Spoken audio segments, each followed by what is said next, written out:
Greetings, villagers. Rhadamant here. Thank you for tuning in to City Tales Medieval Era. Episode 2, Civil Planning in a Medieval Village.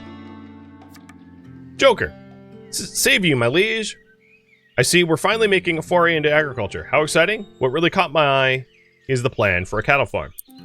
Truth be told, I'm more used to tending sheep than cows, but it can't be all that different, right? And Seagull needs the exercise. He's been getting a little plump since we lost our herd. But let's not dwell on the past. What I mean to say is that I wouldn't mind looking after a farm for a little while. It would mean the world to me. Have a good pasture to let Seagull run. So, have a companion at level 2 in agriculture and have an autonomous cattle farm. So once I'm done setting up the requirements for linen rope, I'll do a cattle farm for Joker.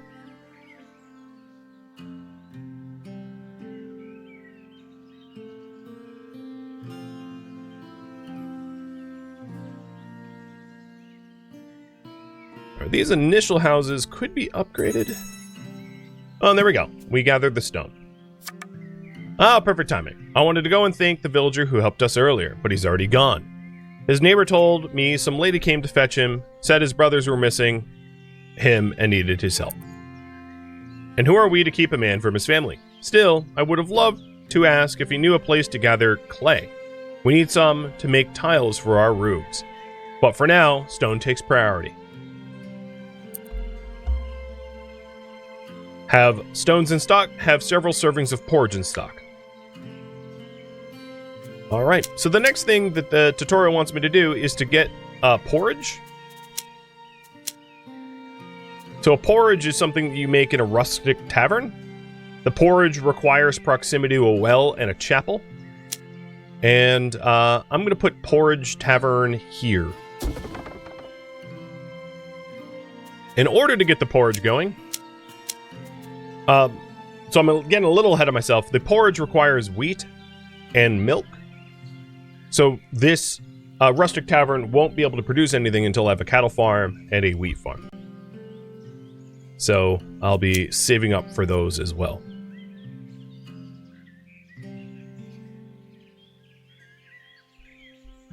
Cheers.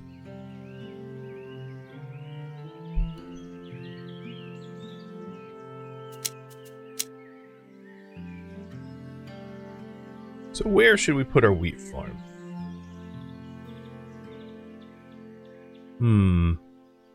Maybe up here.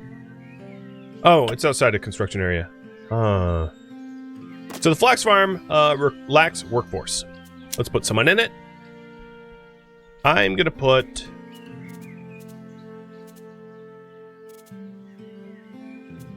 Crimson certainly to it. Crimson working a farm. That sounds about right to me.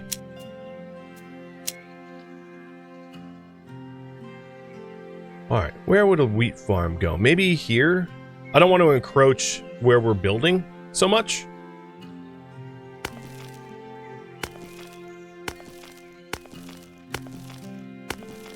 And likewise, I would ideally want it to be size 4, but wheat farms are a little bit bigger than flax farms. Is there a better spot? Actually, maybe up here, next to the flax. I'll just have to cut around the infertile areas.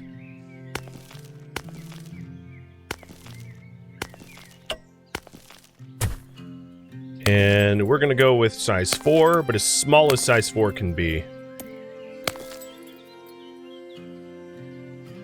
Here we go. There's a wheat farm. And then last but not least, we want a cattle farm. And perhaps I can somehow wedge a cattle farm in this area. Going around the hunter's cabin and along the road. It can be really weird shape. It doesn't really matter. It's about the square footage, not the shape.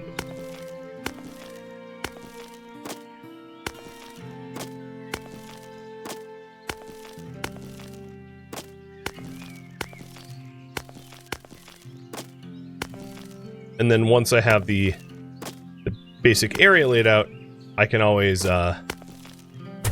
nudge things around a little bit. So where does it knock into another building?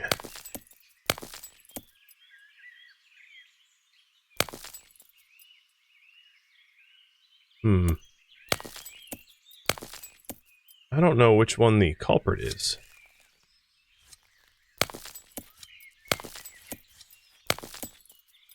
This might be a little too... Oh, no, there it goes.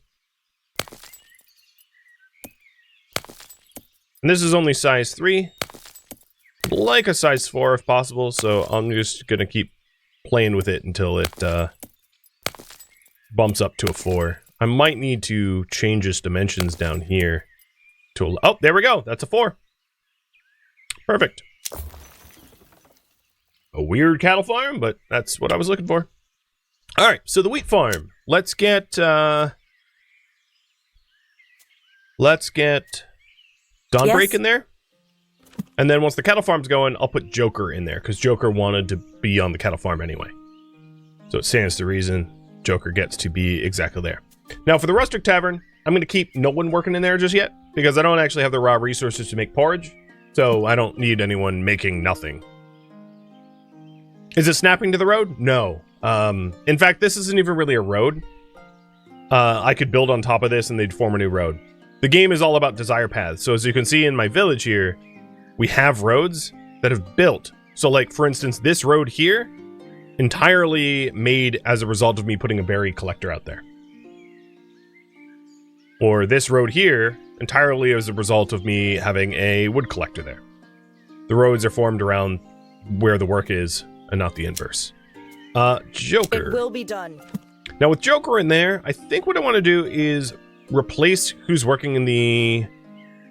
Well, let's leave the stone quarry automatic for now. I might need more stone, and I might need to boost it with one of our companions, but for now, it should be okay. I can see we're at least in the net positive because I'm not actively using stone.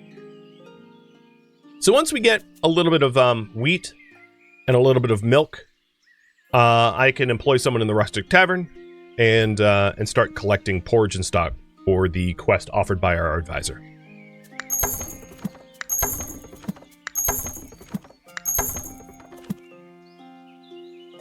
And then I'm also going to expand our villages to have more people. But this is up here, the pop-up I was referring to. Rustic Tavern lacks a workforce.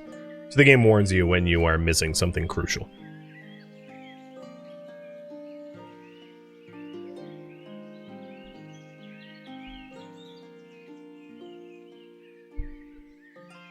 Alright, let's try to have a tavern now. Okay. Now, early on, it's really hard to have your companions specialize because you're going to need to constantly build new things and to have them change where they're working. So none of my companions are particularly great at any one thing. Food, construction, crafting, gathering, etc. Because I've been moving around a lot. With that said, there is an exception, Kellyan. Kellyan's been kept in the woodcutter's hut pretty much this whole time. And is pushing towards the production quantity 25% bonus that unlocks it to your 4. So Kellyan is improving this woodcutter considerably because I haven't moved him. Because I know wood is one of the most crucial resources that you need to build. So I haven't nudged him as a result. Does the weaver need an upgrade to make the flax rope? It will eventually, yeah. Well, not exactly, because they're two separate facilities. The stringing workshop needs the foliage rope from the weaving workshop, so you need both instead of one or the other. I wanted to wait for that though, because what I wanted to do is build a new district. So each district can only have a certain number of service and crafting buildings. So it's really useful to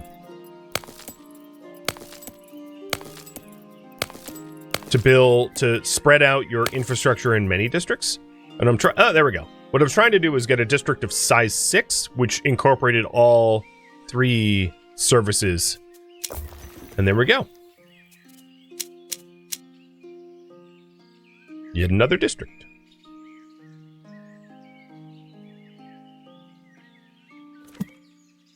And this district will house the stringing workshop. So you can see probably why I'm doing this. If you install a bunch of industries where all the houses are, you end up in a situation where you don't have taxpayers, right? So if I started replacing all these houses with industries, there's no houses to then upgrade, which means there's no taxes to pay for them. So that's why I'm spreading things out.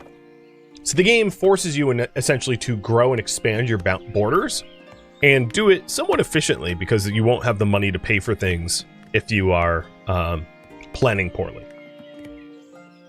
So although this looks like an amorphous mess, it's planned pretty carefully.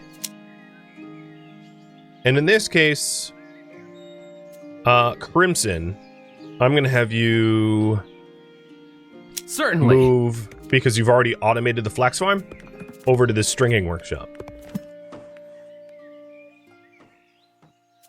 And then all these new houses that are cropping up in this new district are going to be upgraded. Now here's the thing. Services built in this district will not benefit these two districts. Services built in this district won't benefit these two districts. And services built in this district, well, actually, services built in this district will benefit all of them. So if I want to, because I know if you look at some of these houses here, in order to upgrade, they need a performance stage. And some of them also need a pharmacy. I need to plan out accordingly, because not all of the districts will cover all the other districts. But we finished on top of things. My liege, word of our endeavor has spread. People are coming with advice, and some are offering their services. A few claim to know where we can find soil rich in clay. Soon our homes will have sturdier foundations and shiny tiled roofs. I can already picture our villagers smile and hear the praise. Maybe they'll even stop calling me Sir Advisor and finally remember my actual name. So we unlocked a clay pit and a tilery.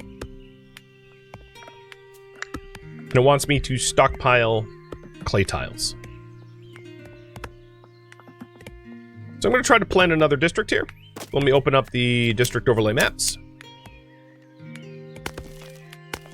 So what I'm hoping to do is build a district that can house a pharmacy and performance stage, one or the other, and then have those facilities benefit the other districts in the area. And I'd like for this to be a size 4, if possible. But I want it to be as close to the center of town as possible.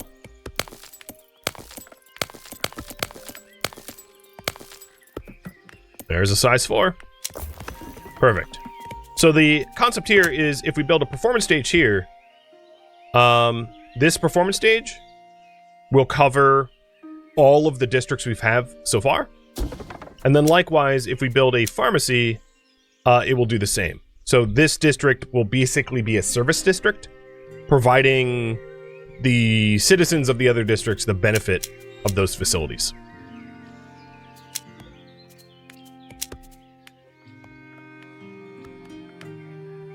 And I wanted it to be size 4 because each service requires 2 slots. So size 4 allows for 2 services. And 2 services are the most the district can handle. So essentially this district won't have people living in it, but it will provide performances and pharmacy services.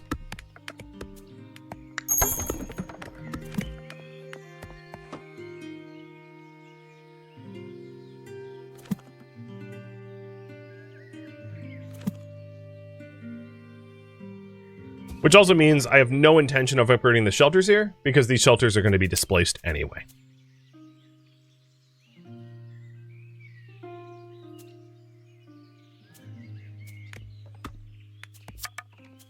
Take a look, my liege. I think it's time we improved one of our markets. I'll do that in a minute. There's the... Oh, it's forcing me to do that? So the trading plaza can become a market square because we have the resources needed to upgrade it.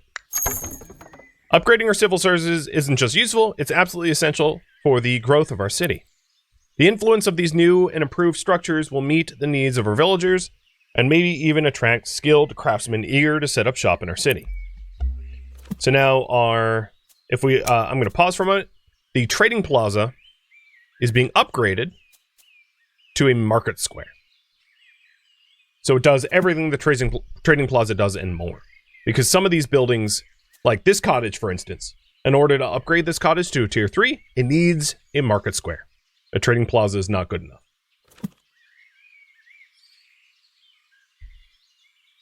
And now we have other overlays. We have the health overlay and the entertainment overlay. So this new micro-district here, which has no houses, will provide health and entertainment for everybody living around here.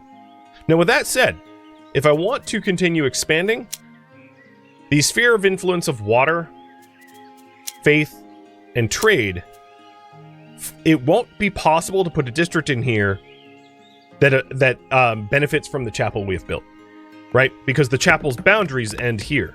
So if I add a new district in this zone, it's going to have a chapel of its own, or the citizens in that district won't have access to faith. So it's not possible just to have one service spread over everything. You need to blend it out so they're individual boroughs with overlapping needs. But the reason I built this is now we have fulfilled all of these service requirements for our cottages to become tier 3. So it's just a matter of supplying tiles and fish with berries. So I think what I'd like to do is to set up that new district I was just talking about down here that has a chapel, but also will have the ability to make fish with berries. It will have a tavern for that.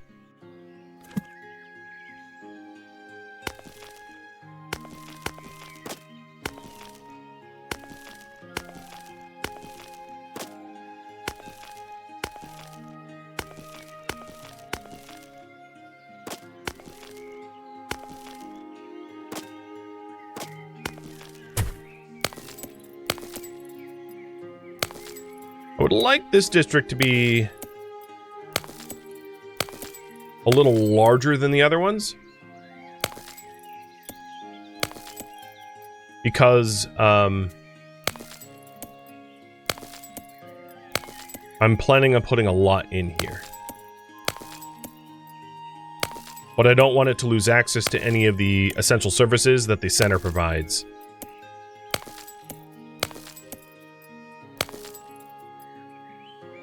There we go. So this is a district of 9, which does lack faith. Done. So let's plan immediately for a chapel to be in there. And then the other thing that we were planning on to be in here is the tavern, which has the ability to make the fish and berries dish that people need. So taking a look at our citizens, some require porridge, some require fish with berries. And with this last building, tavern going in, we'll have the ability to supply all the food needs. So the last thing is the tilery. The clay pit and the tilery. Oh, and there we go. Wolves by the road. Look, Your Highness. Seagull's so much happier already. It warms my heart to see him like this. What a good pup. If only you could see him after they took our herd. Poor thing cried for days in my arms. Then we had to leave our home, and here we are. I couldn't have hoped for better. Thank you so much, my liege. I know it's not much, but I really needed it. I'll stop bothering you. But thank you again. It's truly a pleasure to work alongside you. And we got gold for that companion quest. And I got access to that quest because the farm is now tier 2. And automated.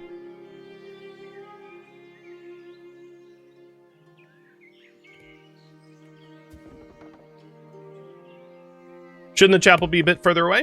So you don't choose where the chapel's built. The people of the district do. So I can't choose which of these tiles the chapel's in.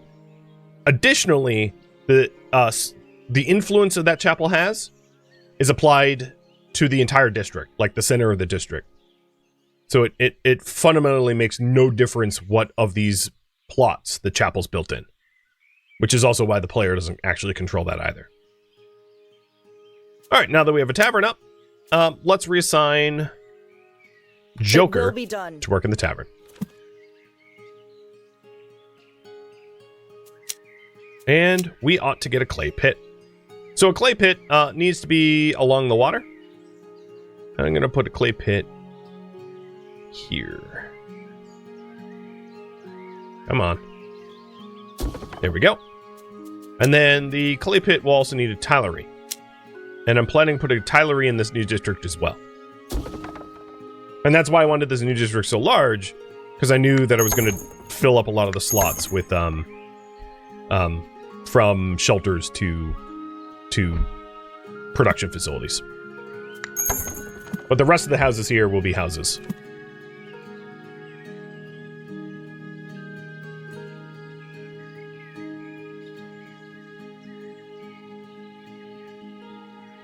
Taking a look at our resources, we do have a net of grain, but we don't have a net of berries. Basically, all the berries that the gatherer's cabin produces is consumed by the tavern to make the fish with berries dish.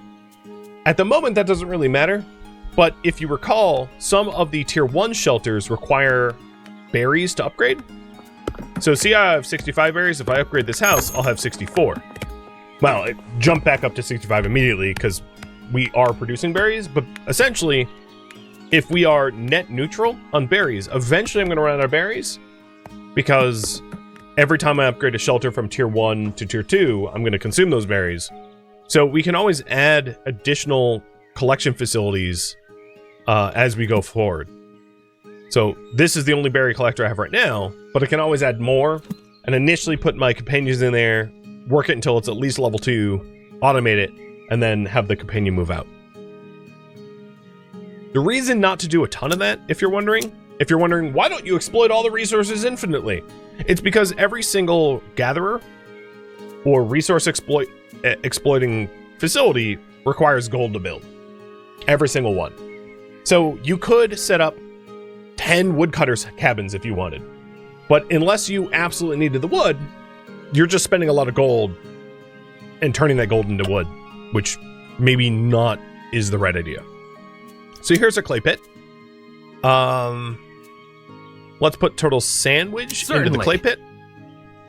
And then once we have a little bit of clay, I will then employ someone in the tilery. I don't want to do that until there's actually clay to be turned into tiles. Does the river need a bridge? No. You can kind of see, well, it'll take a minute, but you'll be able to see Turtle Sandwich just like walk right across this river. So there he is.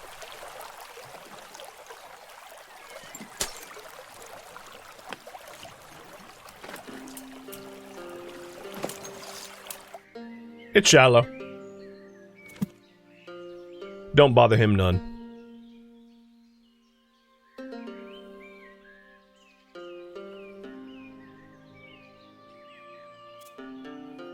All right. Crimson. As you say. I'm going to put you in charge of something else. Let's put you in charge of fishing. Okay. Because I didn't need too many more linen ropes. And then what other facilities are we running? Dawnbreak. As you say. I'm going to put you in charge of stone cutting. It will be done.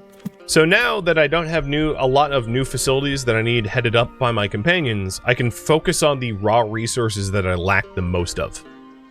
And then last but not least, this tilery, I'll put in charge of. Actually, Crimson, I'm gonna move you already. Certainly. Over to the tilery. So generally speaking, wooden planks and tiles are pretty crucial building materials that use a ton of. Same with stone. So wood tiles, wood planks, clay tiles, and stone early on are like vital.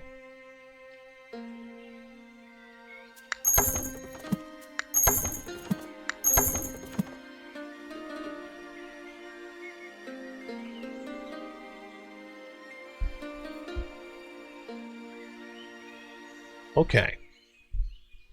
Now I just need to wait for there to be 10 tiles in stock. But I think what I'll end up doing is spending the tiles before I get them in stock to upgrade the cottages to tier 3 ahead of time.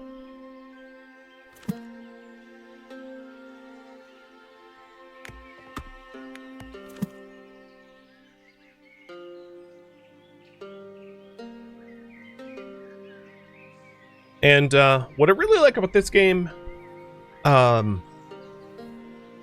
compared to a lot of the games similar in the genre, is it, because of its constraints and its adjacency benefits, you end up building something that looks very timepiece correct, for lack of a better term. Like this, I feel like an ancient town would probably have its industries and commerce more clustered, but regardless, it appears rather compelling. I'll put it like that. Oh, and there we go. All of those up arrows are a result of me supplying the tiles.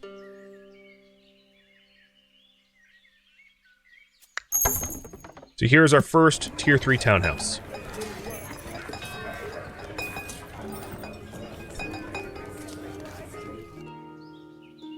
And the tutorial wants me to build 3 of those. So as soon as I have the tiles for 3, I'll build 3.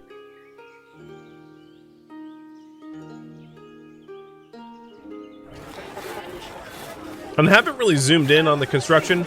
I mean, it's not like a fancy animation, but there's a stage at which the raw resources are supplied, and then a stage at which it's constructed.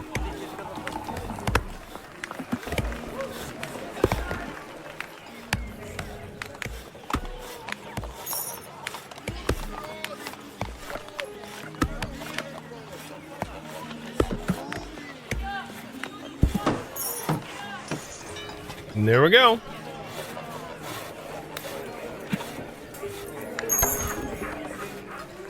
Are there seasons? No.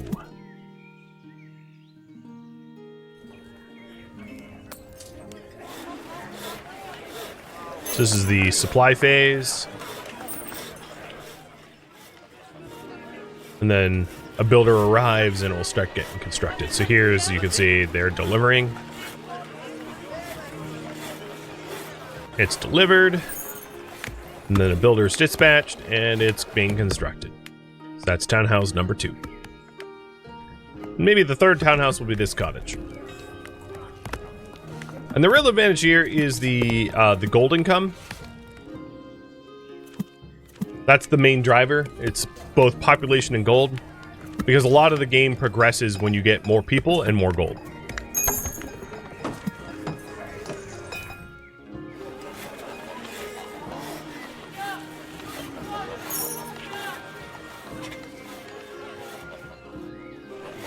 And you can see the tier 2 marketplace bustling. I never really zoomed in on the tier 1, but bustling significantly more than the tier 1.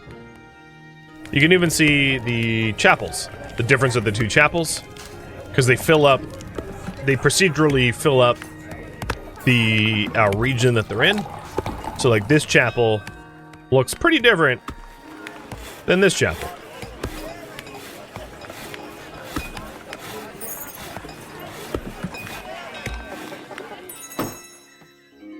And there we go. Better, higher, sturdier is done.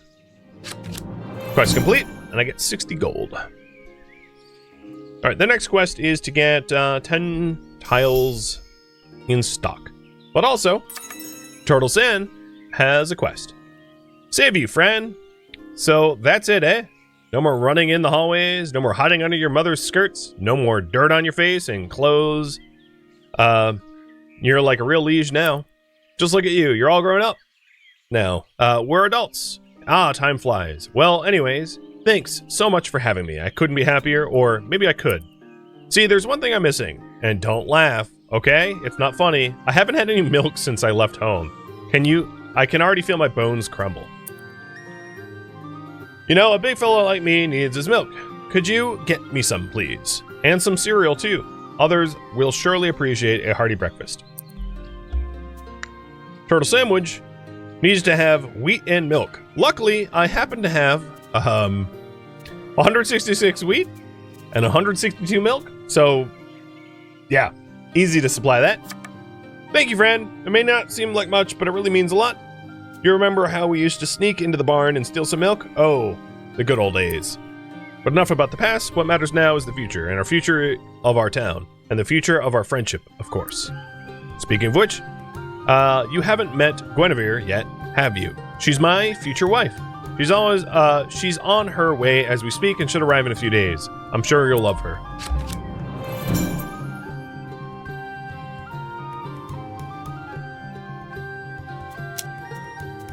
And we also gained access to some of the tier 2 decorations. So I could build like maybe an interesting mausoleum right out front of the chapel here.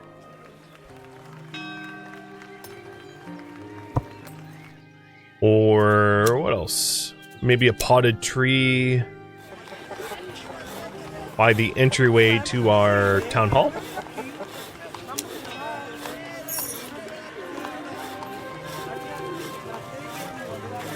And let's do a flower bench.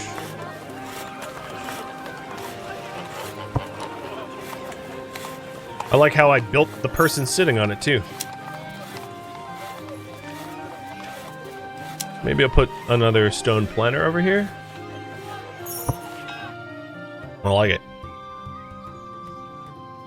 Now there's a lot of other houses, like literally every single one is eligible for upgrade, but at this point I'm going to save up the clay tiles because I know that the tutorial wants me to amass 10 tiles. There's also time, so you can go up to 2x. So in this case I'll go up to 2x to get the remaining 5 tiles I need.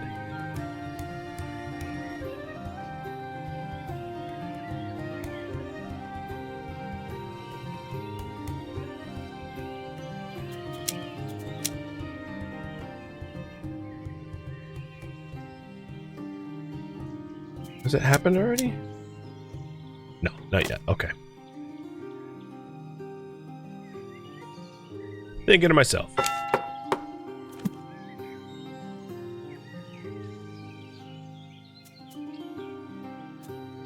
Taking a look at our raw resources. Oh, there we go. There's all our tiles. So I'm going to reduce it down to 1 speed. Looks like berries are in the negative. The tavern consumes more berries than we produce, as is fish. So before I do the piece of clay task here, I'm going to set up a gatherer's hut for the berries over here. And I'm also going to set up a new fisher's hut here.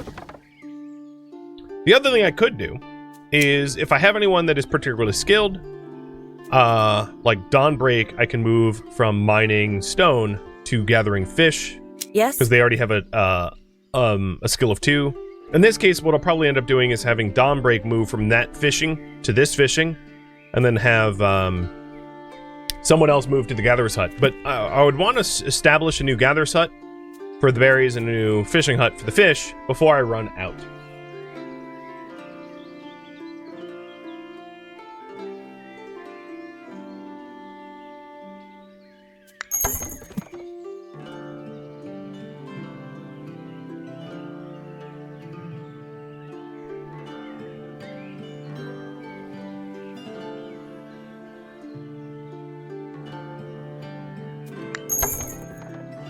And I'll use some of the clay tiles now to expand my population in gold. So new berries. Joker. Let's have you go in there. And then I'll move Dawnbreak into the new fish.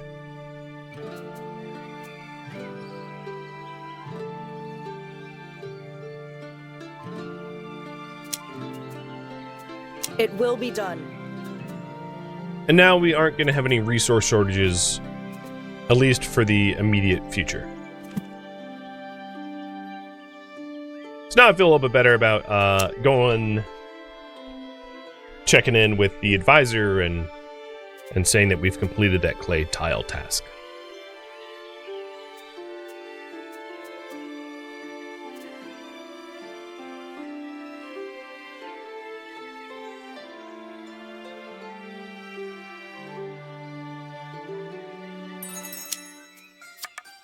Good work, my liege. No more worrying about rain or cold with tiles like these. Shiny, beautiful, and quite on top of things. Wouldn't you agree? Now, where were we? Ah, yes. See, my liege, our settlement has grown incredibly fast, and yet our hall remains just as it were when we first arrived. As you know, my liege, the village hall is the heart of our settlement. It ought to grow along with it. And I'm not saying it just because I want a larger office, mind you. So he wants a larger office. We gain access to the forester cabin, the trapper's cabin, the eatery, and the town hall. Upgrade the town hall. So, in order to upgrade the town hall, I need to start gathering 100 gold coins. And this is beyond what I currently have in the purse. And the way to do this, of course, is to upgrade our houses from tier 2 to tier 3 or build new houses. If you click on a villager, can you see the levels of their skills? Or just the active ones? That's a good question. And I'm sure you mean companions. So if I click on Joker, for instance, I can see that they have Gathering 2, Farming 2, and Food 2. You can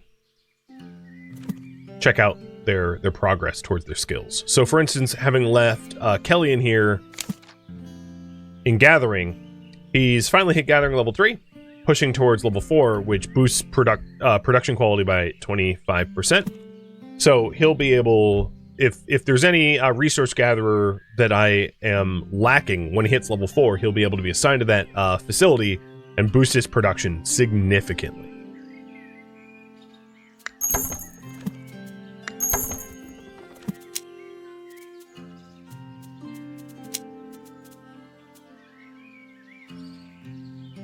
So I'm not going to worry about the new resources we have access to just yet. Not until the story tells me that I need to worry about that. For right now, I'm just going to worry about gathering the gold. So upgrading the village hall itself needs wood, planks, foliage rope, gold, and tiles. And the other part of this quest is to raise funds. So I'm upgrading the townhouses from tier 2 to tier 3 so we can raise the gold. Because every townhouse that gets built will give me more funds.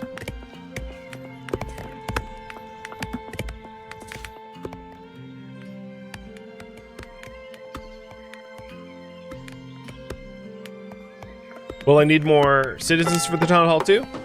Not this. Yes, I'll need up to 350. When you upgrade houses, you also upgrade you raise your population, as you'll see. So I'm at 279, 283, because townhouse just got built, 286, so on and so forth. Dawnbreak. My liege. Yes, sorry to bother you. I hope I'm not interrupting. If I am, I can come back later. It's all right. I don't mind. No, it's okay. Are you sure? Ah, thank you. I mean, Sir Advisor told me to come if I had any issues, so here I am. He said to be patient while we build the town, but I'm really starting to feel cramped in this tiny house. I'm sorry, I know this is very selfish, but there's barely any room for Matthew, and even less for me to cook properly. Could you please help me, my liege, please? Build a townhouse for Dawnbreak. Well, that's easy, because I'm literally building townhouses right now. So, I'm about to do that accidentally, because this townhouse, as soon as it's done, will fulfill the requirements of a bird of ill omen.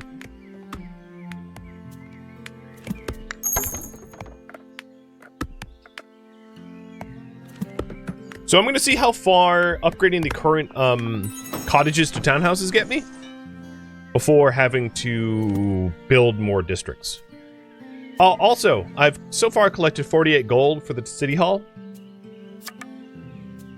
Thank you, my liege. I haven't seen Matthew this happy in a long time. Ever since we left our home to join you, he's been moping around all day, and now he's smiling again. And I finally have enough room to get back to work. Well, it's true. I'm already working for you, but, you know.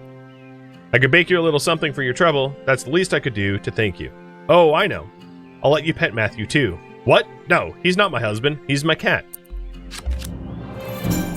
So the gold we got from helping out Dawnbreak also is tabulated into the city hall. As you can see, I was at 48, and now I'm at 68. So I just wanted to point that out, that the side quests also count for gold income too, of course.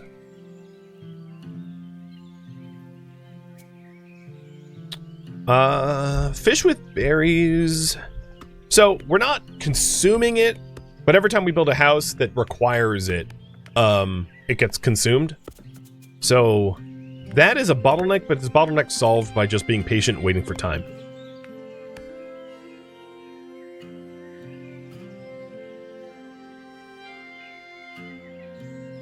There's also the case, of course, this woodcutter's cabin has to travel very far for wood. I might need another one, but at the moment I do have 100 wood, so I'm not immediately concerned about that.